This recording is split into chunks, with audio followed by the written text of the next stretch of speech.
Every entrepreneur story is different. We overcome insurmountable obstacles. We pivot and we adapt to our situation to continue to drive ourselves and our organizations forward. I'm here today with Dylan. Dylan has an amazing story and an even cooler business now, one that I'm actively sporting. Dylan, why don't you tell us a little bit about yourself and what you do? So, thank you, Parker. And, I've got worlds of great things to say about Parker, but yeah, I do custom suits, menswear, clothing. I've been doing it for about 18 months, and yeah, it's been an amazing experience transitioning from door-to-door sales into this whole new avenue. And so, yeah, I make people look their best, feel their best, and empower them. So that's something that I'm a firm believer in, right? When you look your best, you perform your best. When you look better, you perform better. So I make it a point that, especially when I'm in my head or I'm having maybe a more negative day or maybe an acute battle with depression or something, that it's a mental effort to actually get up, get dressed, and present myself in the best possible way, because I notice that elevates my performance and my mood. Have you seen that with a lot of clients? Well, I think for like men specifically, like every day, especially if you're an owner of a business, same thing for women too, like we go to war. So you're actually putting on a wardrobe. Like you're going to war. Ah, very And nice. so you want to go out looking and feeling your best, because it's just that added measure of confidence that you may not have that specific day. Mhm. And so when you can look yourself in the mirror, feel good how you look, that's honestly just going to give you an edge that maybe you wouldn't have had during that day. So we'll jump into the business side of things a little bit more in a minute, but I just wanted to ask, because you brought it up, you've only been doing this for 18 months. Yeah. I'm impressed. I didn't know it was that short of a window, how quickly you've grown, because I saw kind of the origin on social media, like the startup phase maybe, and then people started referring you to me. So Hondo and Angelo were actually the ones that were like, "Oh yeah, you need to up your game. You're going to talk to Dylan." And I'm like, "Okay, well, I'm going to reach out to Dylan on Instagram, and we're going to connect, and I'm going to get some suits made." And so that was kind of my introduction there, but I didn't realize how short a window it's been and how much growth you've had that quickly. Like, I know you're traveling nationally now to, set up locations, and also you do suits for high performers at businesses and corporations, right? So explain maybe just real quick what that journey and trajectory has been like so rapidly. So what's even crazier is we've actually only been open for 10 months. So So when I say I've been doing this for 18 months, I was tutored for like the first 8 months. That's where we did the branding, the website. I just really honed in on the craft. I'm really fortunate. My business partner, he's from Sicily. He's an Italian fashion designer. So I basically I'm a great proponent of like find someone who is a master of their craft and learn from that person to just quicken your pace. And so that's what I did. And I'm super fortunate. His name's Tommaso, and Tommaso is just absolutely world class. So Yeah, shout out to Tommaso, wearing the Tommaso Cardulo original shirt here. right there, the Performante. And so, I think that's really where it started. And then we actually launched, and this business I think with any business, if you have an amazing product, like word of mouth starts spreading like very quickly. Like we've even gotten in front of Barbara Cochran off Shark Tank, literally within the last, that was when like our 6-month mark. And, in front of billionaires to professional athletes. We just suited AJ DeBonsta, who will probably be the #1 pick in the 2026 NBA draft. And so, yeah, when I think if people focus on product, I feel like a lot of things just kind of move in their rightful place. So you said some things that I think are really crucial, and if the audience didn't pick up on them, I just wanted to highlight. First, you got a mentor, right? And he learned. We've talked about this in previous episodes, but if you don't know where to go, the first thing you have to obtain is your education, right? And once you have an education, then you can start taking action because you know what to do.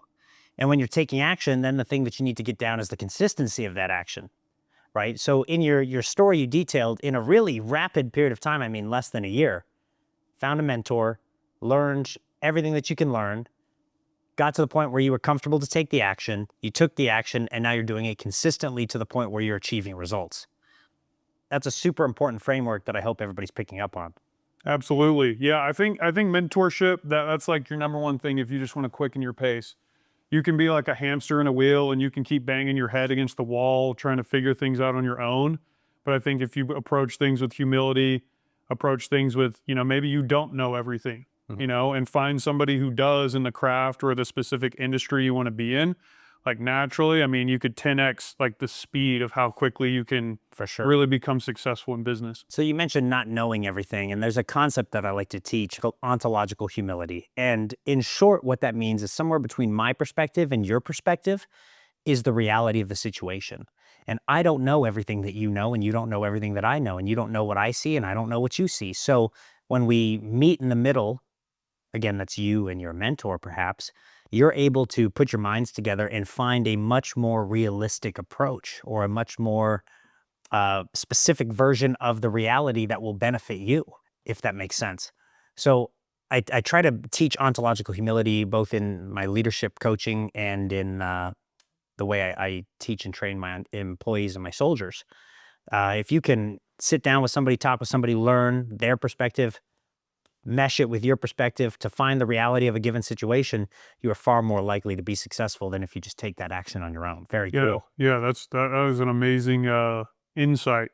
Because yeah, I think somewhere in the middle is like, yeah, I think we all have knowledge and we all have, weaknesses, and I think, like you said, somewhere in the middle is where, we can find, additional truth. Sure. So, one of the things that's very commonly a problem for beginning entrepreneurs is the ability to take consistent action, right? They kind of get in their head, they know what they want to do, but they just don't do anything to get it accomplished or achieved. Now, I think it takes, I mean, especially in such a rapid time frame for you, it takes a lot of internal motivation, discipline to stay on that path because it's hard, right? For probably those first 8 months, you're getting mentored. Maybe you have like some internship type, situation or something, and you can bring in a little bit of income, but it's probably not paying all your bills or anything like that. I mean, so there's a dedication and an internal drive to overcome some financial obstacle and invest in yourself through that window. What life experiences maybe took you to that point? What background maybe led you to this path where you could do this?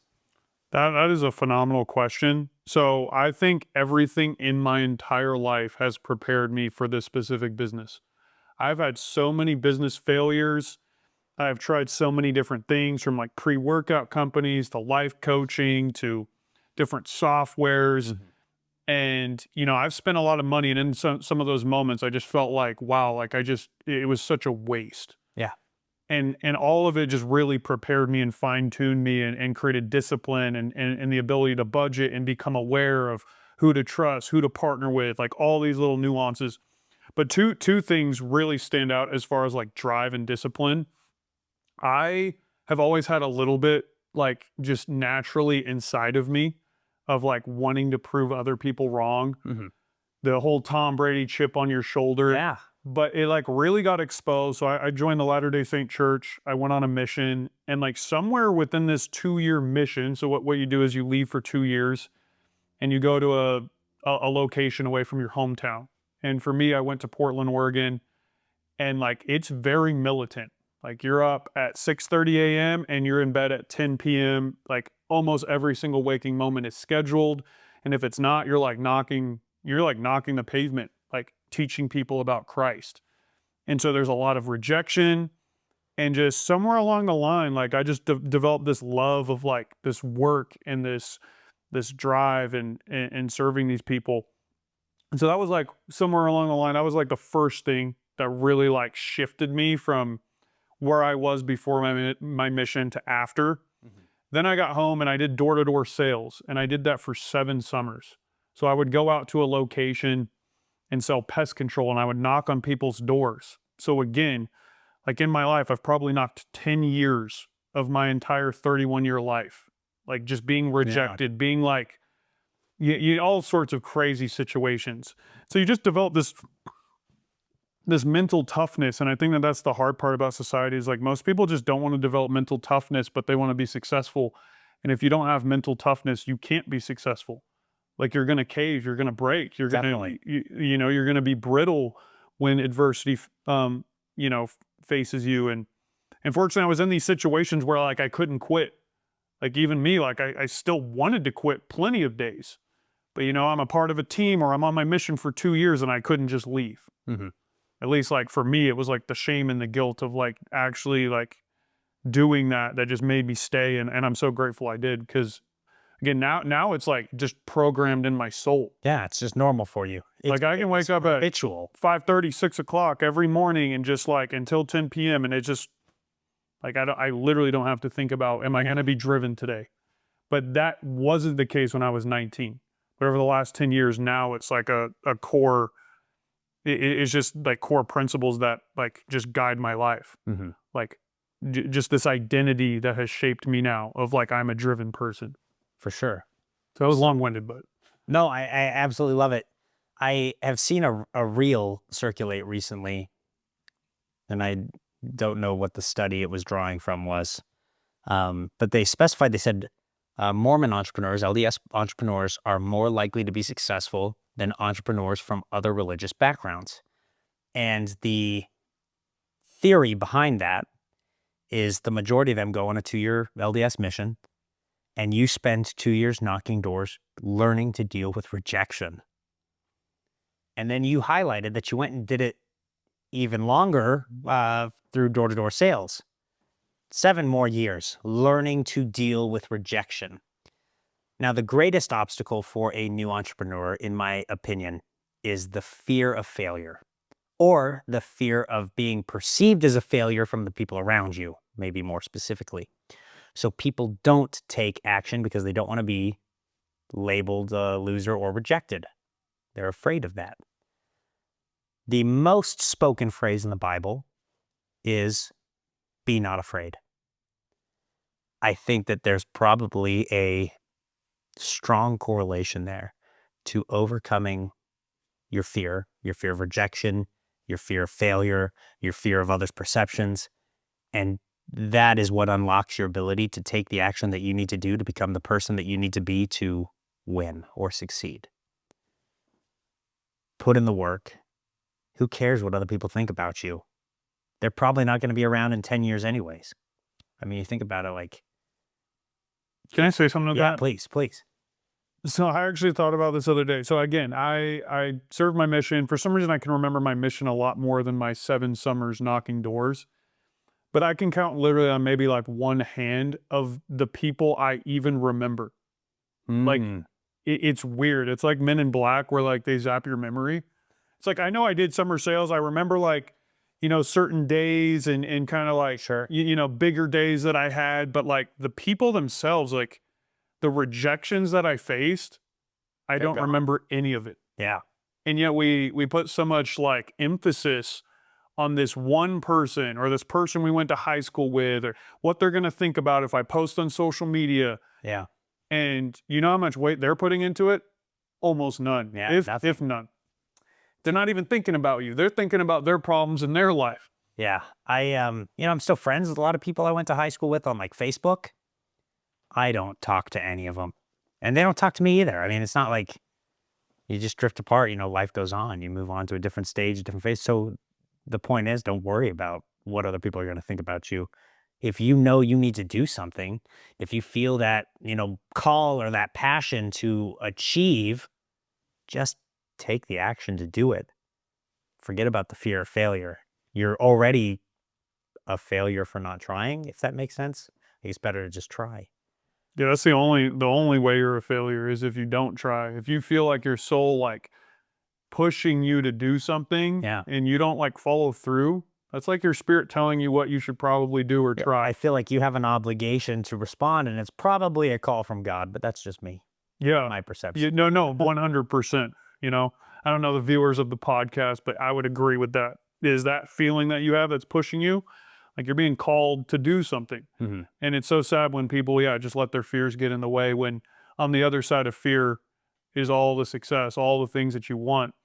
And at the other side of fear, you'll realize, I love like Will Smith's take on like when he jumped out of an airplane for the first time, he went skydiving. And it was like this 3-day buildup of this like anxiety, like this terrifying fear was just striking him all the way up to the time he finally jumped. And then he realized this actually isn't a big deal. Like, in fact, this is like one of the coolest moments of my life. Yeah. And honestly, that's like the entrepreneurial journey. If you take that step, like, yeah, is there some financial worry? Is there some difficulty? But like watching your business and watching your life, like just build brick by brick is one of the coolest things. See your business like, you know, evolve from like a true like baby, like a true newborn to like an infant, and then an infant starting to walk. Like it's just a really cool thing to be able to see. And for you to not do that and you feel called to do that, you're missing out on a lot of your life. So you said watching your business and watching your life build brick by brick. I think that maybe you didn't even necessarily intend to pair those together in that same way, but I think they should be paired together. There is no greater method for personal development, personal growth than entrepreneurship. It's insane. Think about all of the different obstacles you solve, the relationships that you build, the resources that you learn to use and leverage. There is no greater method for personal development than an entrepreneurial journey. Literally nothing. It Like, is the growth machine. because again, you're just going as you fail. I don't think they're failures, but you just learn like there's this the awareness that builds, this confidence that comes, and I just mentioned the brick thing. I'm all about bricks. Like I just imagine when like I'm building my business or my life, I'm actually like building a house. And every single day, like I'm successful if I lay more bricks. I'm not successful if the house is already built. I am only successful if I just get up and I take action and I build things brick by brick by brick.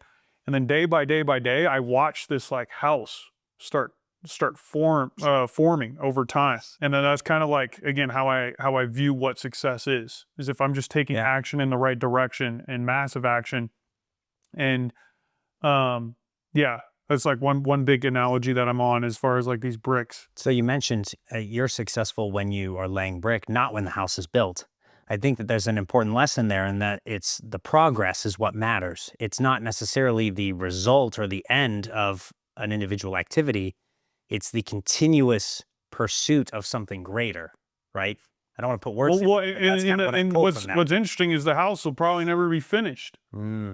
Maybe from like, you know, somebody's driving by, but you know, I'm going to start adding rooms and these rooms are just like further development of either my life or my business, right?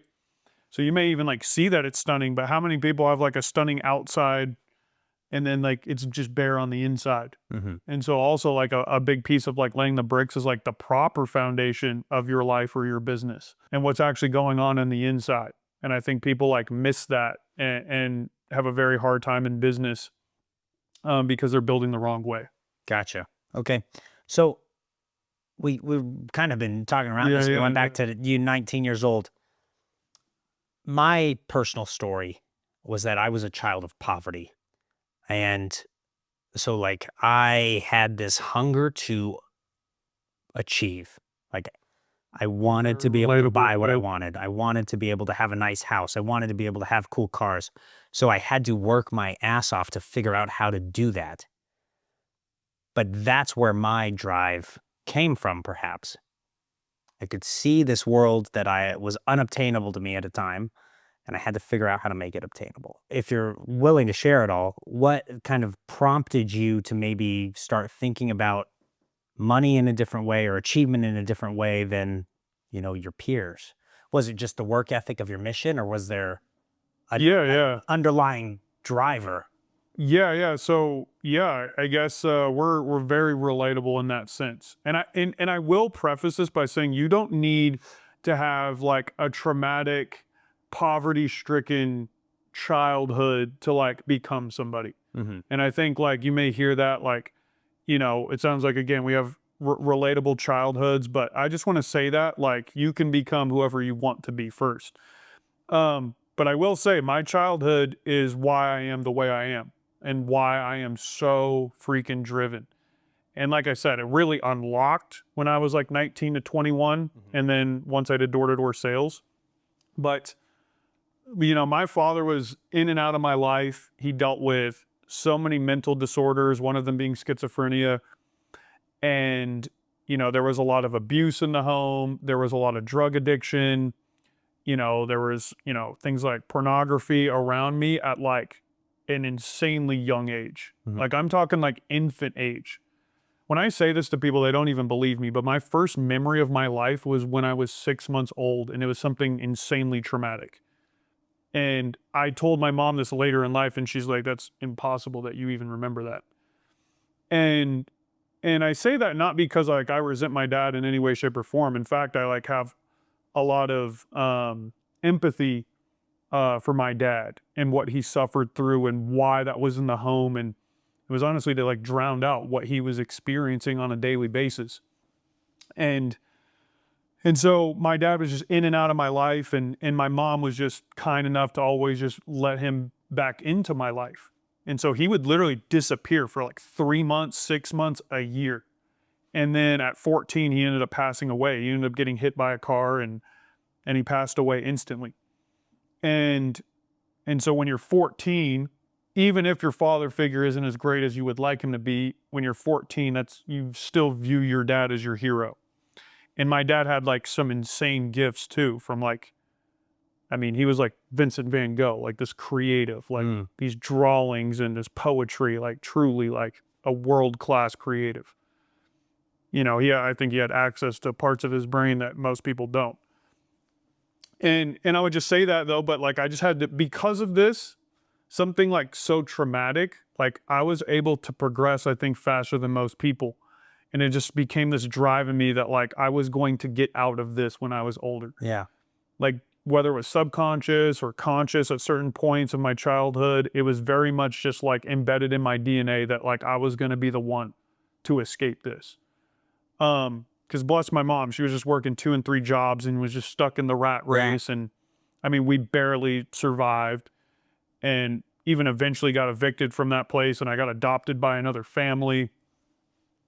Ended up spending some time, not too much time, but when I was 17, ended up in jail a couple stints. And yeah, I just started like realizing very quickly like what I could have and what I could be if I just like really just straighten myself out. And I just determined at a young age that there was not going to be anybody to save me.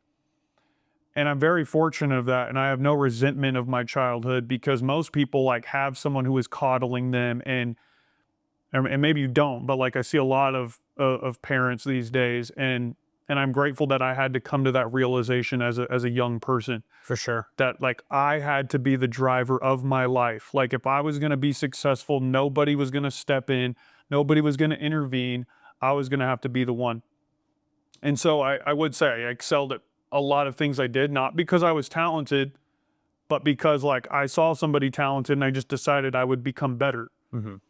And now like that is like very, very small, like part of me, like as far as like a contributing driver for me of just being better than people. I think that is very surface level, but yeah, just so you have a little bit about like my story and kind of where I came from. And there's a lot more obviously to it, but that like really just spawned this like maturity at a young age. Yeah. And you probably get this a lot on the podcast, but this quote's one of my favorite. It's, these things happen to us, or excuse me, they happen for us, not to us. And I'm a huge proponent of that. Mhm. Like that is my entire life. If I was a victim, I have every reason to be a victim, but what does being a victim do for me? Absolutely nothing. Nothing. Well, nothing good anyways. Yeah, if Well, anything, if anything, it snowballs and makes your life worse. And I see so many people victimize their situation, and it's interesting now because it's like people in my high school, they don't even remember what I went through, and they're like, growing up, and I was like, dude, I know you growing up, and it's almost like it's been erased of like what I went through, and Yeah. now they're like victimizing even like a good childhood. So anyway, yeah, that's kind of like where it all started, and kind of where I got my drive. But again, you can get your drive in so many different ways. You don't need to have like this traumatic situation.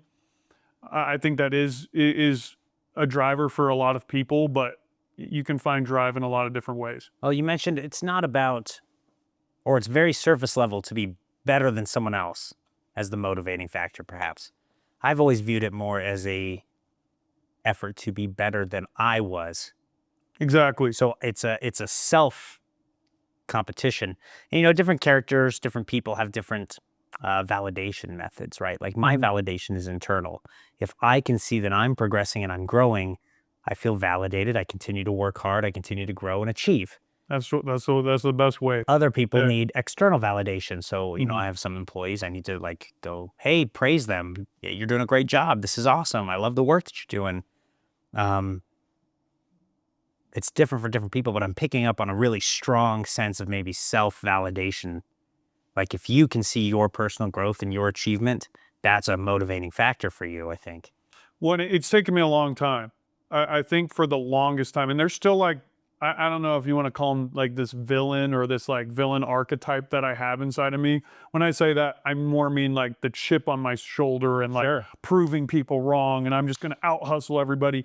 There's definitely some of that still in my soul. Mhm. Like, definitely, like if somebody kind of like irks me the wrong way, like I'm like, all right, like I've had a lot of people prove me wrong, and then I think about my childhood, and that does drive me, and I think depending on the week or the month or even the year, like Mhm. you may have different driving factors where there may be a points of or season of your life where like you needed more validation, Mm. and now I need a lot less validation, and I think it's way more about impact. Number one, again, elevating and empowering as many people as I can through custom apparel. That's what I do specifically. But also, like, I just love like the journey of building. Like, I had this in my career in door-to-door sales, like I ended up reaching like a very high peak, Mhm. like the top 1% in this industry, and it collapsed. And for almost a 2-year period, I just felt like I was lost in the wilderness. And I just begged God every single day. And I tried again the pre workout company and this life coaching thing. And I had like 13 companies reach out to me, and all of them denied me. Every single one of them. Based on like what I felt like my skill set was worth. And then, finally this came to me. And so I brought that up because I think it's important to just put into perspective, like I had this like season of lack, this season of difficulty, and I begged God over and over and over for another opportunity, a second chance. Like I ended up reaching a peak to where I was driving supercars at 26 and 27, and I watched all of it. Like there is nothing worse than that feeling of just like seeing your success and then just being Watching it slip dropped. away. Yeah. And that happened, and I just begged God not to just have like supercars and all this materialism back, but that I could have a chance to grow something again, and that I could have purpose again. And like he gave it to me, and it's like been one of the best things in my entire life. And so now, yes, I want to impact others, but selfishly I also just love building something. Yeah. Like that's one of my biggest drivers, is watching the bricks get laid. So, can I ask, what was the moment that or what was the thought process that led you to custom apparel and fashion? So while I was in door to door, I got a custom suit made, and I met this custom suit maker, and we became really good friends. And he made probably like 7 or 8 suits for me. And I had this idea right when I got out of door to door that I would be kind of like this James Bond, like I'd have this James Bond aesthetic around life coaching, whether it was dating coaching, whether it was just, limited beliefs, Sure. success. It was kind of all wrapped into one, whatever they wanted coaching on. Because I feel like I had reached a certain point of success in a lot of different categories. But like I wanted to look the part. I feel like so many people don't recognize how much looking the part actually matters Mhm. as far as the trust that you convey when you show up looking your best. I told you that was my greatest weakness when we first met. Absolutely. I didn't want to bring that up. I'm just playing. And then also, yeah, the presence that you step into a room and the respect you garner, like, and so like I wanted that. And so I had these custom pieces made, and then I just recognized again how much I wanted to grow the life coaching thing. It just started losing its zest and its appeal after a point, and then something inside of me just kept eating at me. Where I would put on these suits and I would just think about it, and then I would hang out with this custom suit maker, and he would just tell me like this lifestyle that he lived. I was like, that's insane.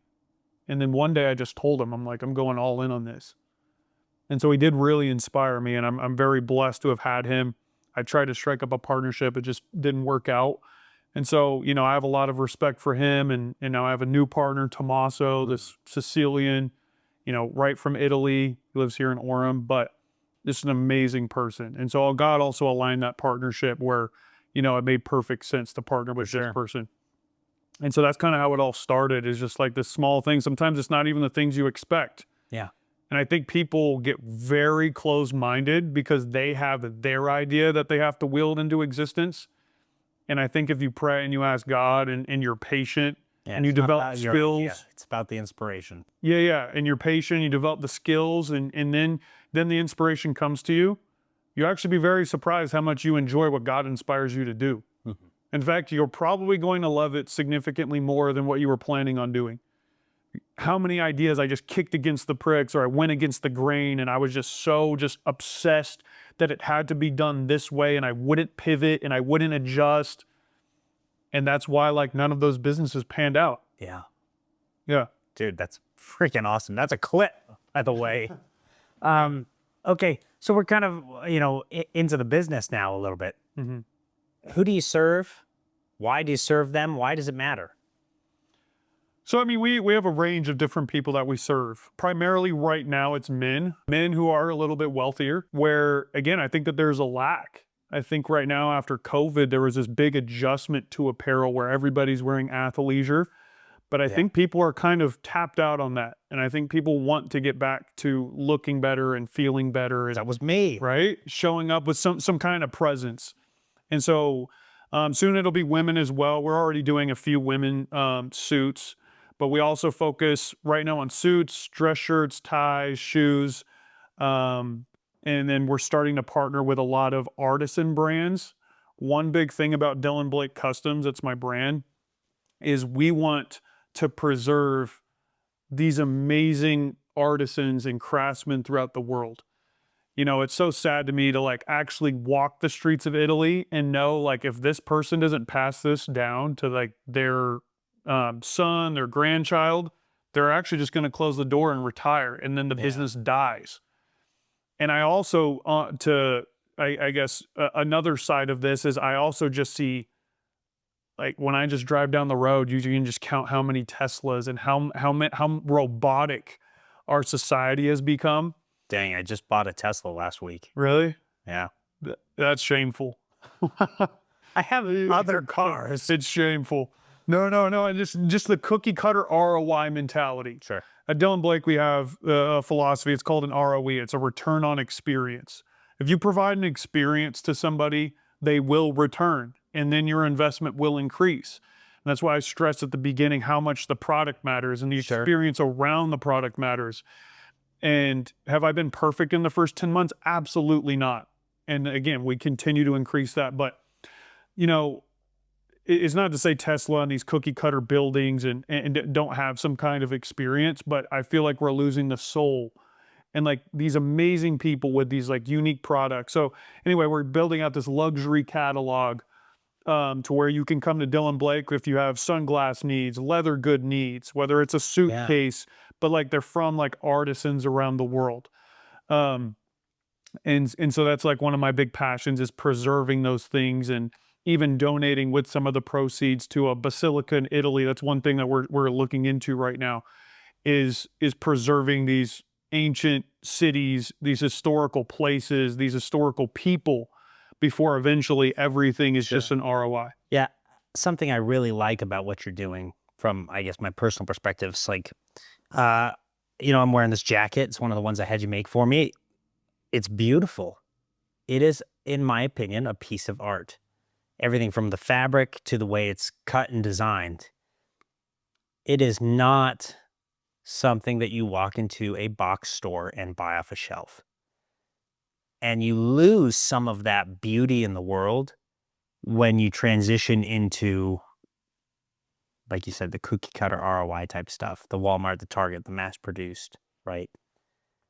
There is beauty in the specificity of it. There's beauty in the materials. There's beauty in the craft and the trade. And it is a loss to see those things fade and vanish and become replaced. I am actually curious, and I'm sure, you don't have an answer for it, but what is, I guess, the timeline? Because at some point, these things will fade, like just the volume of it. And obviously, not everyone. I mean, someone will still do this because there will always be some demand. It's one of the saddest things. So my business partner, like I said, is from Sicily, lives here in Orem, and he talks about it all the time. How all of these amazing craftsmen in Italy are shutting their doors.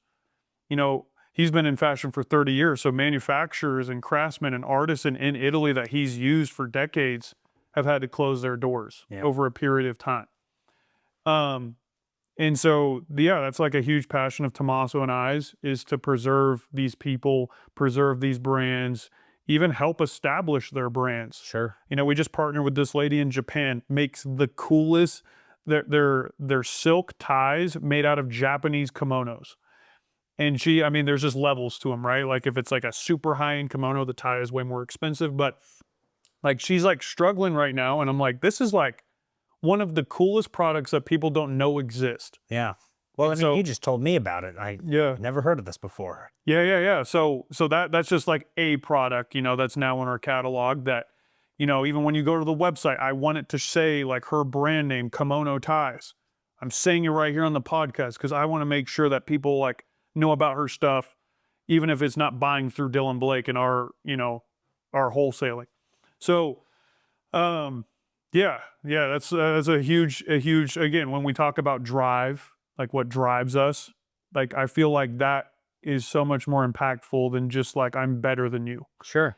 No, you're preserving the beauty of the world that we live in, from my perspective. Absolutely. Very cool stuff. Okay, so we kind of have an understanding of what the business is now. Let's talk strategy. Yeah.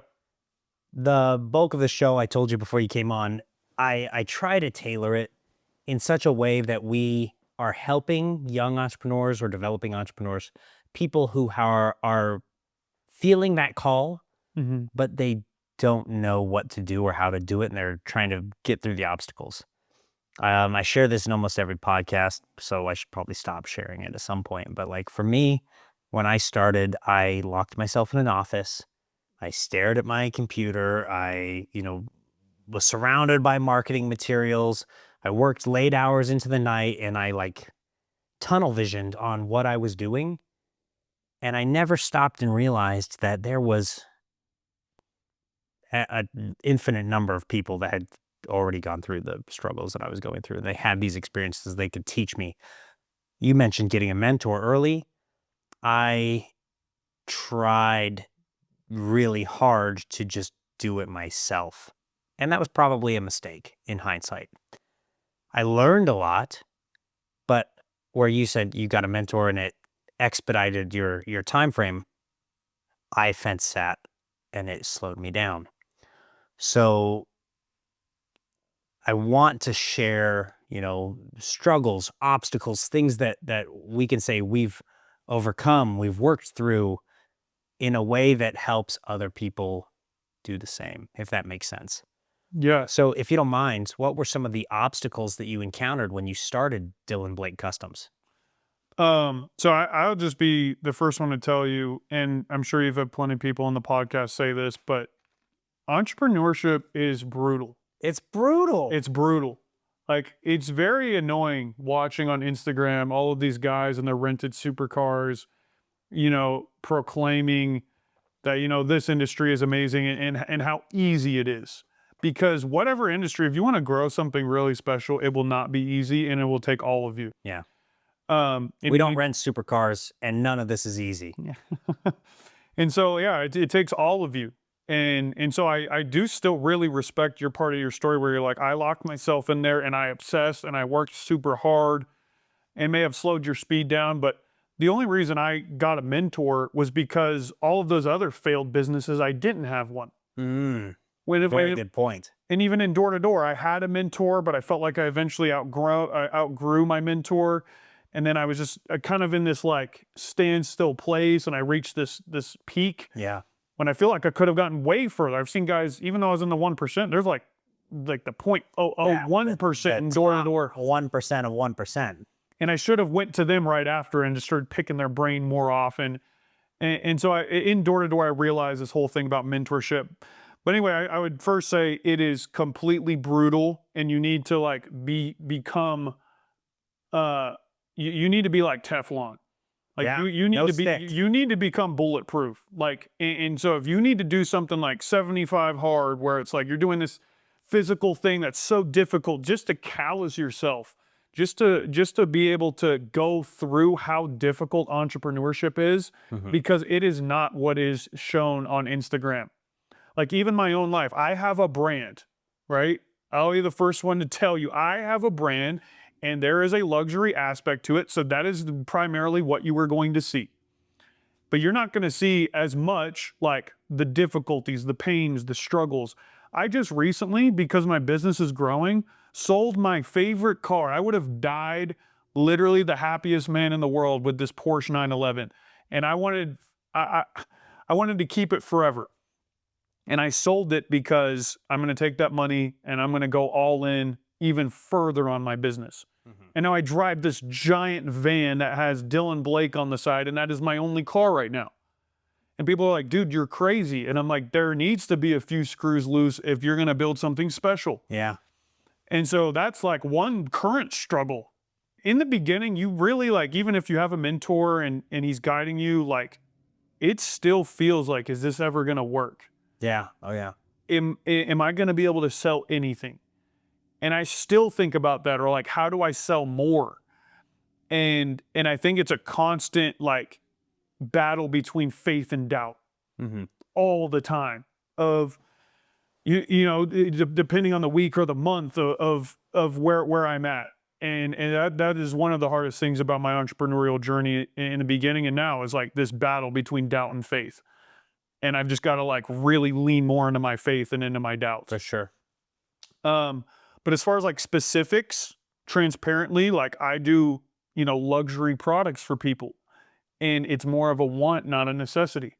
And so it's selling a want, and it's when the person is ready, and not always are they ready. Yeah. Sometimes there's pockets and places where it's somebody's wedding or they have a networking event, or, in your case, you hit me up the other week and, you're officiating a wedding. There's always going to be needs, right? But I don't always show up, or they don't always see my stuff on Instagram at the right time. Correct. And so for me, it's like really developing a lead generator. And that's what I'm working on right now, through ads and through outreach, to where, again, we're just constantly busy. Yeah. Like as a CEO, I'm constantly busy, but I have a few sales reps, and like, how much better would it be for them if they already had some, 10 appointments a week that are already scheduled, that they just drive up and we've done the heavy lifting for them. Yeah. So that's one big thing, is just like the leads. Like leads come, and sometimes leads are far and few between in my industry. But as it grows by word of mouth, like I just get busier and busier and busier. But for a sales rep that you want to stay on, like that doesn't fly. Like they need money coming in now. Yeah. Like I can weather the storm. So that's one of my big things, is I want to build this lead generator for my sales force, because I want to scale into every major city in the entire world. And they need something to get going when they first start. And if I don't have that, like the likelihood of retaining them will be low. And you've just invested so much effort, time, and money into training these specific reps to be here, and they could leave in a few weeks Yeah. once it gets too hard. So that's like one of my big things, is just, I think one big pain point for almost all businesses is leads. You mind if we jump into that a little bit? Yeah, let's do it. Dog, podcasts. This is a great lead generator for you. Not necessarily my podcast. I apologize. I only have like 200 views on every episode right now. 200's I'm great. growing. To like long form, you should Oh, yeah. you should be pumped on the. I am pumped on it. I am pumped on it. Sorry, I didn't mean to Debbie Downer that. But what I'm saying is, people who listen to podcasts, generally speaking, are more growth oriented. They're focused on achievement. They're focused on self-development. I mean, because why do you listen to a podcast? Like, people listen to podcasts to learn, right? The people who learn are the people who know how to take action. And if you know how to take the action and you start taking the actions, then you're more likely to succeed, right? So You're more likely to just listen to a podcast podcast. listeners are a good starting base for you. So my first thought or recommendation would be like, do as many freaking podcasts as you can. Just go on people's shows, talk about what you do, tell your story, right? I think you have a very valuable story that makes you, one, relatable.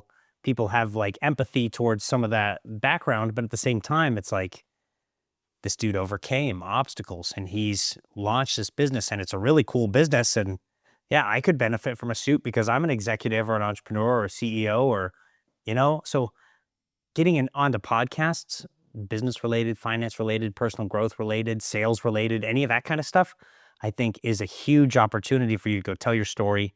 And while you're on the podcast, give them a pitch. Like, hey, I just wanted to say thank you so much for having me on. So, hey, here's $100 off for your listeners. Something like that. I don't know. That's a smart idea. But the I love it. podcasts is your target clientele, generally speaking, as long as you're down in the appropriate niches of the podcasts. I mean, so I like that as a starting point. Go find like the top 100 business podcasts, top 100 finance podcasts, and email every single one of those producers, editors, hosts. And I do have a very unique product and business Correct. with a unique story. With So I a do. very unique story. Yeah. Everything comes down to the storytelling. So you figure out how to best tell your story. You go on these shows, you share it, and why what you're doing matters. And then you're not even asking necessarily for sales. You're just saying, hey, thank you for having me on. People just hear more and more I'm about going to give get all more of your connected. audience $100 off, my services or whatever. And that's a great opportunity. So I'd start with podcasts. Second part is you're already running social media. So how are you capturing organic leads based on your social media presence?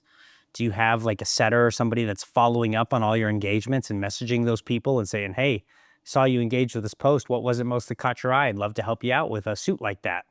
But follow up with the traffic that's already coming in. That is one big thing right now. We just started ads like 2-3 weeks ago. We've had close to 100 leads come in off of like $700. And the issue is I'm so busy and one of my sales reps is so busy that we've been having issues as far as like the follow up and somebody setting the appointment. Yeah. So I would say that that's a huge pain point because from what I understand, within the first 5 minutes is like the golden moment to contact them. Yeah. Have you ever thought about a virtual assistant?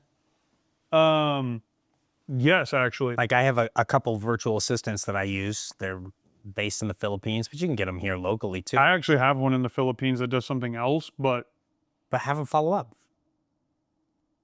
just even talk. They're cheap. Well, immediately they set the appointment. Yeah. And then it just goes onto your sales rep or your calendar, right? And they just do it based on who's the next. I've just kind of been in my head. Again, no disrespect, but oh yeah, go for it. In the States, it's a little different if somebody from the Philippines calls you. Yeah, but you're not. You can get a VA that speaks perfect English. Yeah, that's what I more need to like lock in on. It doesn't have to be a Filipino that doesn't speak English well. Mm-hmm. And a lot of the stuff, like for example, if they're engaging with you on Instagram, he can just message them back on Instagram. If it's on Facebook, you can just message them back on Facebook. If they fill out a form and they give you contact information, yeah, like a call. I think a call is a better way to go. But if it's just, we shouldn't let organic leads slip away because they Even haven't on given Instagram, you, like Facebook. If they're liking, commenting, engaging with that stuff, they say, wow, that suit looks awesome. But quick message. Hey, saw you engage, like that post with the suit. Mm-hmm. Could I help you get one? Mm-hmm. Could we schedule an appointment? Like, I don't know, somebody, but you're putting just the ball quick in to the act. court. Yeah. You're quick to reach back out. Yeah. The reach back is definitely the pain point. Like on something like that, maybe you only get 2% conversions, right? But out of 100 comments, you get 2 sales. That's worth it. Oh, very much. So, and I would imagine, in your field and line of work here, one sale pays for the virtual assistant for a year. Yeah, it does. Well, what's also interesting is like probably about, I'd say 60% of, maybe even a little bit higher, probably about 60% of all my clients rebuy. Mm-hmm. And so that's also what's very interesting about ads. Yeah, your And lifetime value. my lifetime value is actually insane. Of course, as they have a good experience. Have I dropped the ball here and there? Absolutely. So it all hinges on the experience. And if that specific customer has a great experience first shot, their likelihood, I mean, it's just through the roof, right? Yeah. Um, and so yeah, I think that we really need to hone in more of like the follow up. Like I actually just it's like a 17x on ROAS, like Yeah. That's awesome. over 3 years. And I'm just like, why am I not like going all in on this? Yeah. That's actually a big reason why I sold my Porsche, because I'm just going to take all that money and dump it into ads and become like a savant at running ads. Very good. Yeah. So do you primarily do boosted posts or like ad campaigns? I have somebody right now. It's almost like a virtual assistant for ads. So somebody, so I actually haven't run them myself, but they're all actual campaigns. They're not Okay. boosted posts. Yeah, I think campaigns are always the foundation, Mhm. right? I have had some success in coaching businesses with boosted posts right now. So Really? like you take your highest performing posts, the ones that are getting the most reach and engagement percentage, and You just take that. yeah, throw $5 at it a day, and let the like. So I'm Do you trying change the copy, or like when you boost the post, it's No. stuck like that? So yes and no. You can boost the post as it is. You can also boost the post with text variations of the copy. Oh, okay. So you could add like 5 different variations. Because the copy that I see some of these, I don't know if you've noticed on Instagram, just now that we're getting into like marketing, Mhm. but it's almost like photo is like, some of my photos have like some crazy reach. Yeah. It's like honestly kind of weird. Well, so I don't think it's weird, and I'll tell you why. As we've gotten more into this AI, They're trying to like Generation. fact check the Well, AI. people get burnt out on it, right? So AI content isn't generating trust. AI content is actually turning people off. They're saying, "Oh, that's AI. I'm not interested." Scroll past.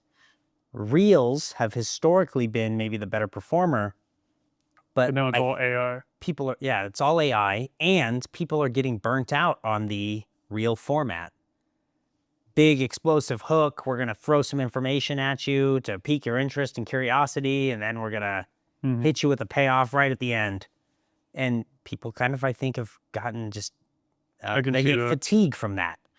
So I've noticed now people's picture post with text captions Yeah, there are a are couple that are like, I have 700 followers in my better brand. again Yeah. and it's- because they're building trust on an authentic, individual, human to human level. So I think everything, like podcasts are also really good for this. I take these videos, I put them up on YouTube because then it's like we're having a With a conversation. real with- person. yeah, we're real people. Mhm. And you build trust through your person to person connection, not generated content, or I'm going to try to throw all the marketing gimmicks at you. Just have the authentic you experience. Talk about what makes you and your brand unique and why you do things the way you do things. But like letting people into that world is maybe the better way to build trust right now, especially on social media. That's awesome. That's really good feedback. Because I've just been noticing, again, I have like 700 followers on my brand. I've never asked for a follower. And, in this 10-month period since we've been open and we launched. And yeah, some of the photos have like 10, 15,000 views. Yeah. I just found that very odd. So it's yeah, it's also being able to like recognize like the trends of what's happening. Well, and things are also different for different niches, right? Mhm. So, for example, I would imagine your best performing photos, I don't know this off the top of my head, but they're probably dudes in a suit standing in front of something cool cars, cool backdrop, something like that, right? Mhm. So you have something that's immediately very visual appealing, right? We talked about the beauty of the suit, the fabric, the cut, that's like everything about it is something of art. And then you pair that with the world-class experience, right? Like, I know you do a lot of deliveries at like Club Paddock, and Club Paddock is a supercar storage facility. And so you're giving them this artwork in front of more beautiful artwork. And people look at that photo and they say, they're like, one, they're checking out the suit and they're like, wow, this is really impressive. That looks great. And then they're like, holy smokes, there's so much power and authority going on here. and it captivates them. And the real secret is if you can get, 6 seconds of view time from somebody, and I don't know if you're familiar with Adley. Adley is a content creator, but she's like one of the most successful of all time as far as like short form content goes. And she shared the thought that if you get your first 200 people to have 6 seconds of watch time, your video or photo will be viral. Because the algorithm says, 200 people stared at this for more than 6 seconds or 6 seconds or more. Like, this is obviously something worth looking at. I mean, and that's the metric. We'll open it up to more people. So you want to get your first 200 out of like 600 people. So out of your first 600 views, 200 of them need to actually look at it. And if you can captivate their attention for 6 seconds, your thing goes viral. So then you just focus on, how do I captivate somebody's attention? Like you noticed, I've got my photos back here. Yeah. Me, military commander. Definitely caught my attention when I walked in. I got my Jiraiya, collage up there. Those are visual hooks for me, right? So somebody who doesn't know who I am, that maybe doesn't know who Dylan is, but sees this clip, they might be inclined to scroll past two dudes sitting in a lounge chair in a suit. But maybe, just maybe, they say, hold up, why does that dude have a Supreme Leader portrait? Of himself. And so they stop. Of himself. So the visual hook gets them to stop. And then our conversation is the hook, the interest, the curiosity, but it's authentic. It's not me forcing something down their throat. It's us sharing our experiences and growth. So if I can keep that for 6 seconds of interest, then my content does well. That's really sweet. It's really good feedback.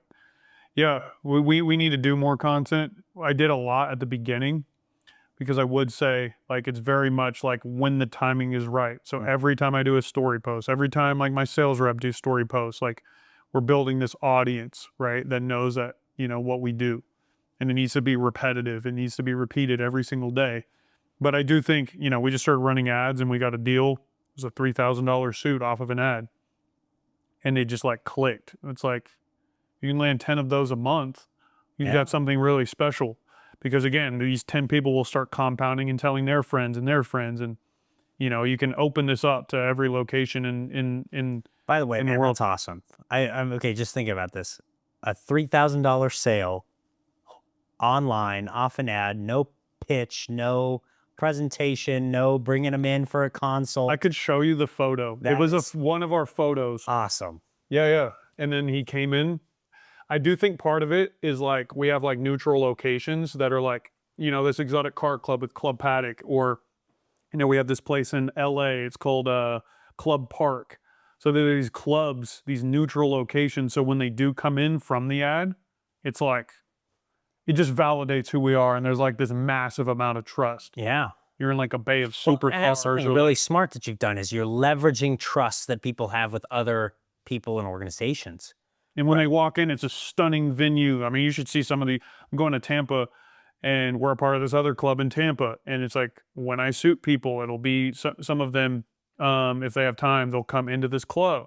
And it'll be that same thing. So there's already this higher level of trust just right out of the gate. So I do think, that's why I was curious and why I was just very transparent. It's definitely the leads, but I do know that they work. Leads do work. Facebook, Instagram, if you guys don't know, they actually do work. And I think it's just, finding the right audience and creating the right copy with the right image. And you've got to just test. Well, and here's something you can do too that I'm trying to leverage. Take the door-to-door sales mentality. Like, I use this right now. I send messages to people.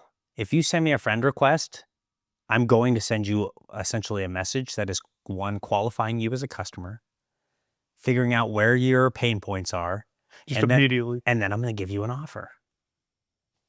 I don't know. I mean, like, some of these people are just people that are following me because of my content and things like that, but those people are all leads too. You said you got 780 followers or whatever on social media? Yeah. That's 780 messages. I do need to do that. And every single like, time they like follow me back, or they find me. yeah, Because since the ads, there's been a lot automatic there's been a lot message. more people coming in too. And the thing is, you can get a couple scripts done. So it's just copy and paste, add name type stuff, get it done. Like that's something a VA can do.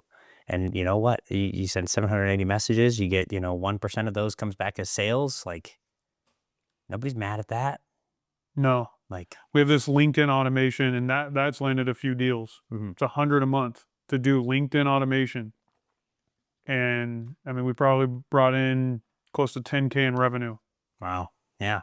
Talk about a good ROI. Yeah, yeah. And then again, if we have a good experience, they will probably be repeat customers in the future. So, yeah, there's some channels, but yeah, it's more of like the volume of the leads. Like I would love to be able so confident that I could turn on LinkedIn and like whatever we're doing for LinkedIn, Instagram, Facebook in a location, and just they have 10 appointments a week. Hmm. Like that's where I want to get to, because then I feel confident training a sales rep without feeling like he's just going to bail after I spent 2 months of just like being in the trenches with this guy, setting him up, all of like the tailoring. I mean, everything we do is custom. So Yeah. they've got to learn how to tailor. So it's a lot of investment. So that's been my thing, is like, if I can just build this lead generator, I can open up any location in the world. So that's like, anyway, for your audience, that's like my biggest pain point right now. There's plenty of others. But entrepreneurship's super exciting. Like it's so fun to see how it's evolved in nearly the last year, and yeah, I'm just super excited to see where it continues to go. Well, right on, man. I know we just had our time warning a minute ago, so we should probably wrap things up, but I appreciate you coming on the show. Thanks so much for your time and the experiences that you shared with the listeners today. Yeah, thank you, Parker. Honestly, Absolutely. it's been awesome. Thank you.